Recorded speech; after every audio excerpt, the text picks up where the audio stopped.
రచయిత, విమర్శకులు, అనువాదకులు. ప్రత్యేక అవసరాలు గల పిల్లలకు ఉపాధ్యాయులుగా కొంతకాలం సేవలందించి ప్రస్తుతం నిర్మాణ రంగంలో కొనసాగుతున్నారు. ప్రకృతి సౌందర్యం, గ్రామీణ కుటుంబ నేపథ్యంలోని అనుబంధాలు వీరి రచనల్లో మనకు ఎక్కువగా కనిపిస్తాయి. శ్రీనివాసం కవితా సంపుటాల విశ్లేషణ మొదలుకొని మొత్తం 9 కవితా సంపుటాలు వెలువరించారు. 2024లో మార్జినల్ కథా సంపుటికి గాను డాక్టర్ మాడభూషి రంగాచార్య స్మారక కథా పురస్కారం అందుకున్నారు. ఇది జీవితం పేరుతో ఈ పుస్తకం కూడా వెలువడింది. ప్రస్తుతం వీరు భాగ్యనగరంలో నివసిస్తున్నారు. సార్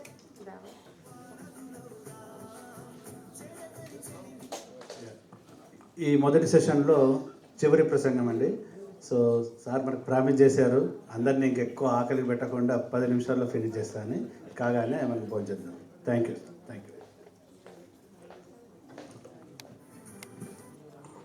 సభకు నమస్కారం. వేదిక మీద ఉన్నటువంటి పెద్దలకి, వేదిక ముందు ఉన్నటువంటి పెద్దలందరికీ కూడా నమస్కారం. ఇక్కడ నేరుగా సమయం తక్కువగా ఉంది, నేరుగా కథల్లోకి వెళ్తే వినోద్ కుమార్ శుక్లా గారు చెప్పినట్టుగా, ఇందాక అందరూ చెప్పినట్టుగా, కవిగా మొదలై నవలాకారుడుగా ఆయన ప్రతీకాత్మకంగా ఎన్నో రచనలు చేశారు. ఆయన రచనలన్నింటిలోకి చాలా వరకు మధ్యతరగతి మనిషినే కేంద్రంగా చేసుకొని ఆయన అన్ని రచనలు చేశారు.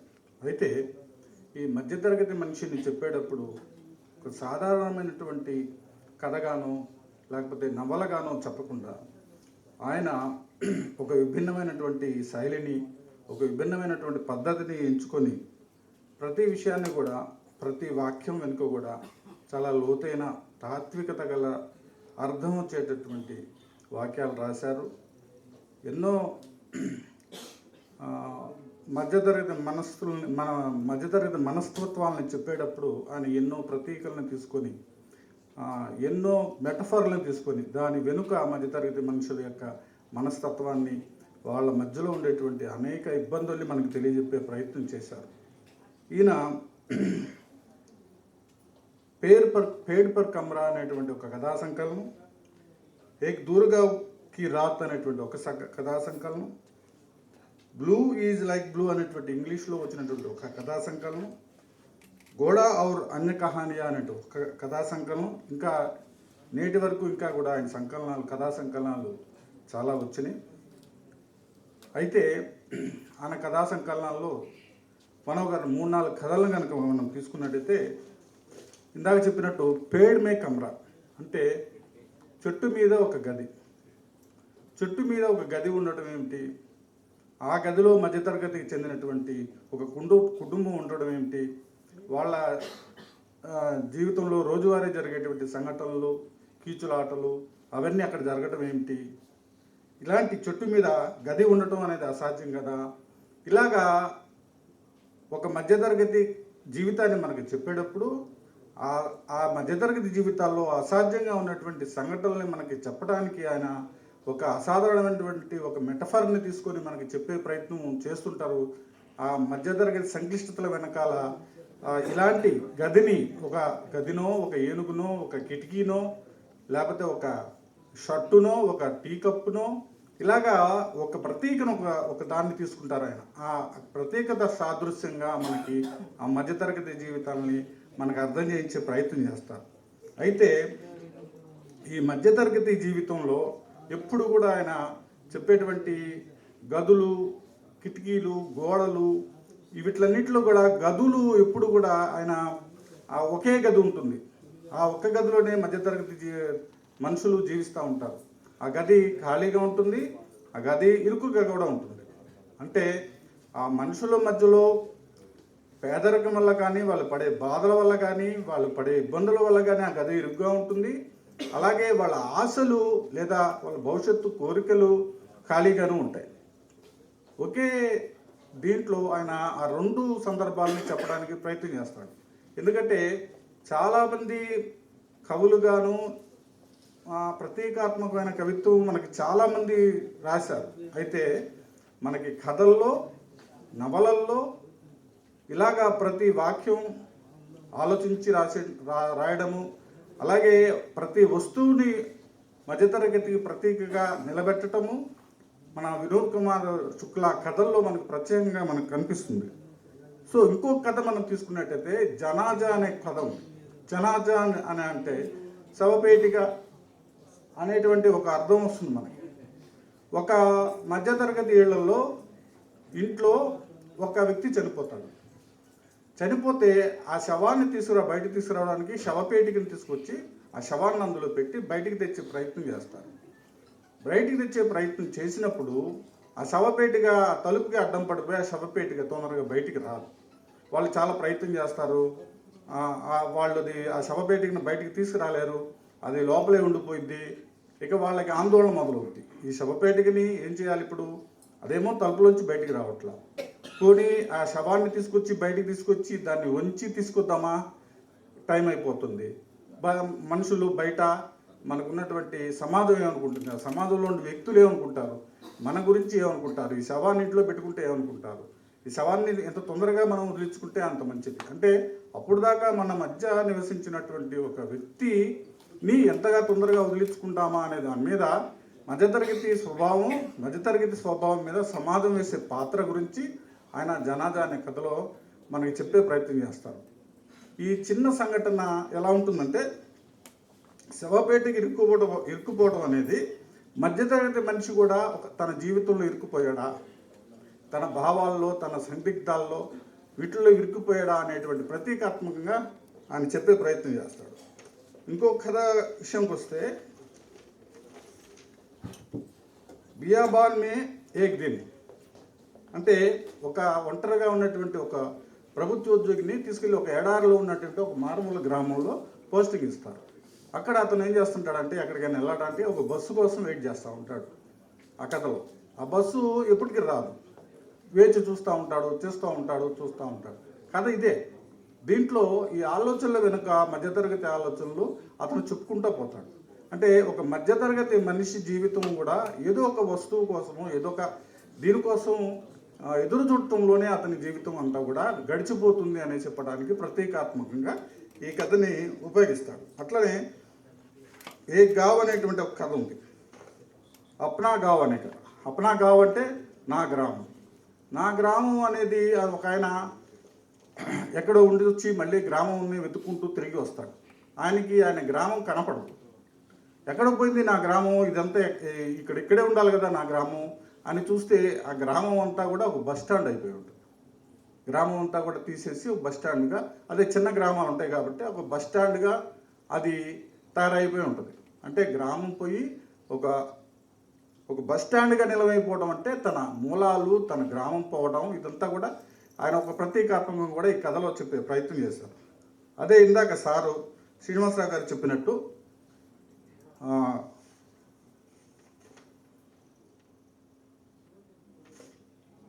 దీవార్ మే ఏ కిటికీ రహితీ. ఇదంతా కూడా ఒక చిన్న నవల.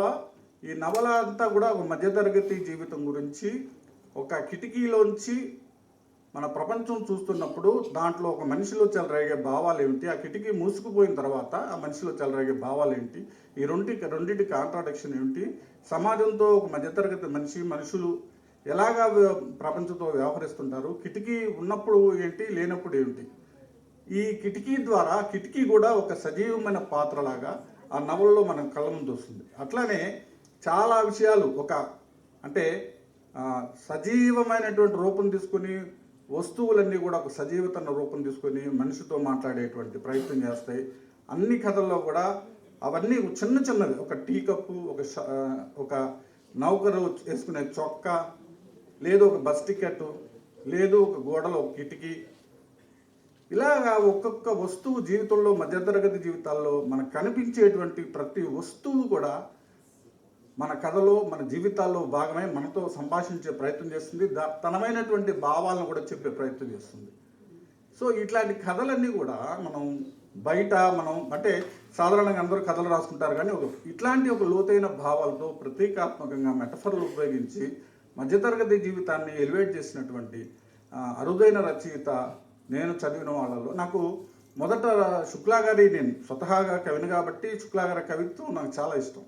కానీ కథలులో అదే కవితాత్మకతని ప్రవేశపెట్టడం, ఇంకా గొప్పగా నవల్లోకి అదే కవితాత్మకతని లేదా తార్కికత కన్నా తాత్వికతని ఆయన గొప్పగా అన్ని రచనల్లో ప్రవేశపెట్టడం చాలా గొప్పగా అనిపిస్తుంది. అంటే ఎవరి అనుభవాలైనా విభిన్నంగా ఉంటాయి కాబట్టి, ఎవరి అనుభవాలైనా వాళ్ళకే ఎక్కువగా తెలుస్తుంది కాబట్టి ఈ కథలను వివరించి చెప్పడం కంటే కూడా శుక్లా గారి కథలు, కవిత్వం, నవల్స్ అన్నీ కూడా చదివితే మనకి నిజంగా ఒక వస్తువు వెనక, ఒక వాక్యం వెనక ఇంత లోతు ఉంటుందా, ఇంత ఆలోచించి ఒక వాక్యం మనం రాయాల్సి ఉంటుందా, ఇంత తవ్వుకొని మనం లోపలికి మనం పొరలుగా జీవితంలోకి పోవాల్సి ఉంటుందా అనేది మనకి శుక్లా గారు మనకి చెప్పే ప్రయత్నం చేస్తారు. ఆయనకి జ్ఞానపీఠ అవార్డు ఆలస్యంగా వచ్చిందని ప్రశ్న చెప్పాడు, అది చాలా వాస్తవం. దయచేసి మీరందరూ కూడా శుక్లా గారి రచనలు చదివితే ఎంతమంది చెప్పినా మన స్వానుభవాలు, మన ఒకది చదివినప్పుడు మనకు వచ్చేటువంటి ఇంప్రెషన్స్ అవి చాలా గొప్పగా ఉంటాయి. కాబట్టి అవి చదివే ప్రయత్నం చేయండి. ఎక్స్ప్లెయిన్ చేసే ప్రయత్నం చాలా వేగ్గా పల్చగా ఉంటుంది. So thank you very much. ఈ అవకాశం ఇచ్చినందుకు ఆట వారికి, వీరు నక్షత్రం గారికి, అందరికీ కూడా టీంకి అందరికీ కూడా నా నమస్కారాలు, కృతజ్ఞతలు తెలియజేస్తూ ముగిస్తున్నాను. Thank you very much. ధన్యవాదాలు సార్, చాలా క్లుప్తంగా తెలియజేశారు. ఇప్పుడు నవల అంశం అయిపోయిందండి. నెక్స్ట్ సెషన్లో శుక్లా గారి కవిత్వం మీద ఉంటుందండి. నమస్తే. ఇప్పుడు లంచ్ చేసేసానండి. నమస్తే. ఒక నిమిషం, ఇక్కడ సన్మానం ఉంటుంది వీళ్ళకి. ఆటా బోర్డు మెంబర్స్ అందరూ ఒకసారి పైకి రావాలి. అందరూ ఆటా టీం అందరూ వచ్చినారు. జోష్న గారు. సో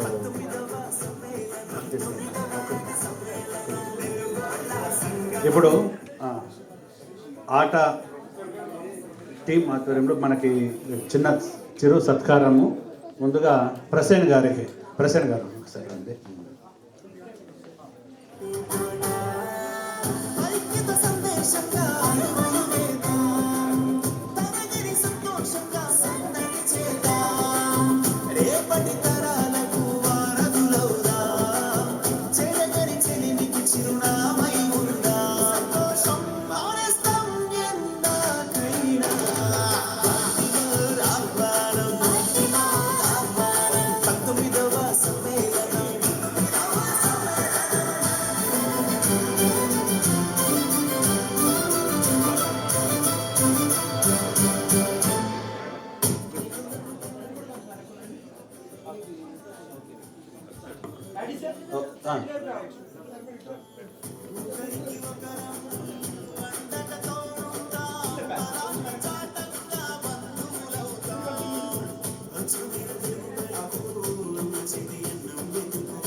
ఇప్పుడు ప్రొఫెసర్ సరోజ్ గారికి ఒక చిరు సత్కారం.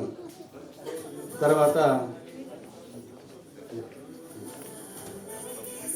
సుధీర్ కామెడీ గారు, ఇక్కడ విష్ణు మాధవరం గారు, సాయి సుధిని గారు అందరూ ఇక్కడ అమెరికా నుంచి వచ్చారు.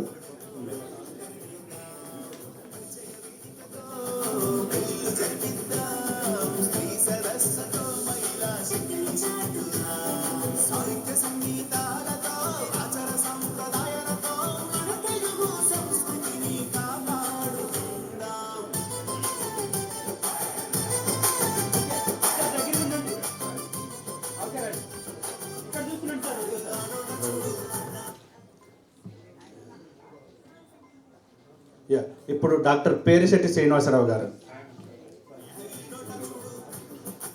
సో మీరందరూ ఈ పాట వింటున్నారు, ఒకసారి పెద్ద పెట్టండి పాట. చాలు, ఒకసారి ఆపండి. ఈ పాట రాసింది ఎవరో కాదు, ఇక్కడ మన దగ్గర ఉన్నారు రవీందర్ పసునూరి, కేంద్ర సాహిత్య అకాడమీ యువ సాహిత్య అకాడమీ అవార్డు. రవీందర్ గారు ఒకసారి మీరు స్టేజ్ మీదకి రావాలి. చిరు సత్కారం.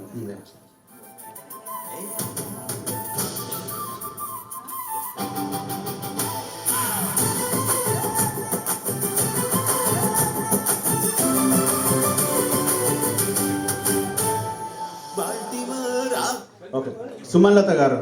సుమలత గారికి చిరు సత్కారం. రండి మేడం.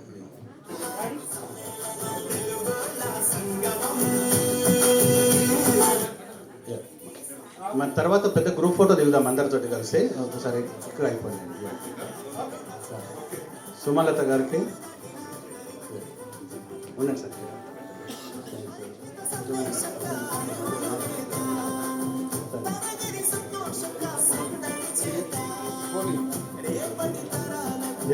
శ్రీ శ్రీనివాస్ గౌడ్ గారు ముందుకు రండి సార్. శ్రీనివాస్ గౌడ్ గారు.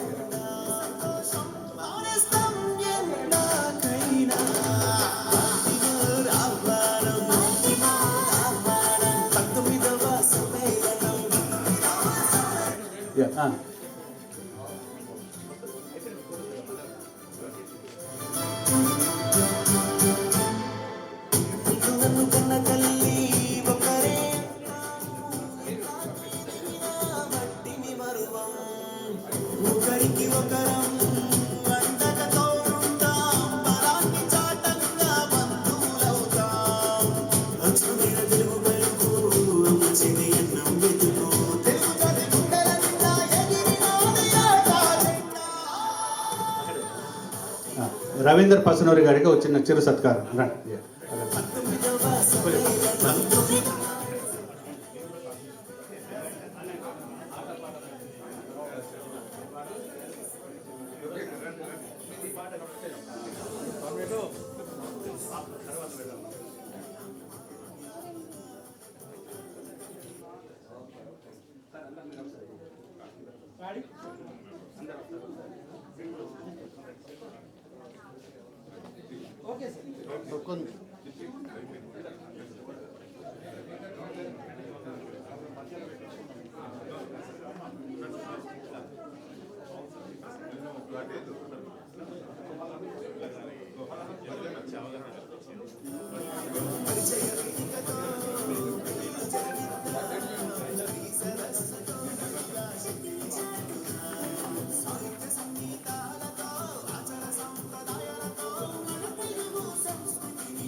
సార్ ఇద్దాం. ఇప్పుడు లంచ్ తర్వాత మళ్ళీ సెషన్ ఉంటుంది, ఒక 1 hour. Yeah, thank you sir. Thank you.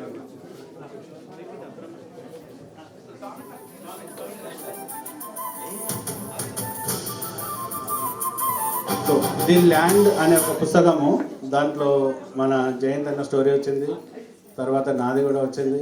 ఇక్కడ స్వామి ముద్దు బుక్ ఆథరు. సో దాంతో ఒక చిన్న ఆవిష్కరణ లాగా చేస్తున్నాం. Thank you.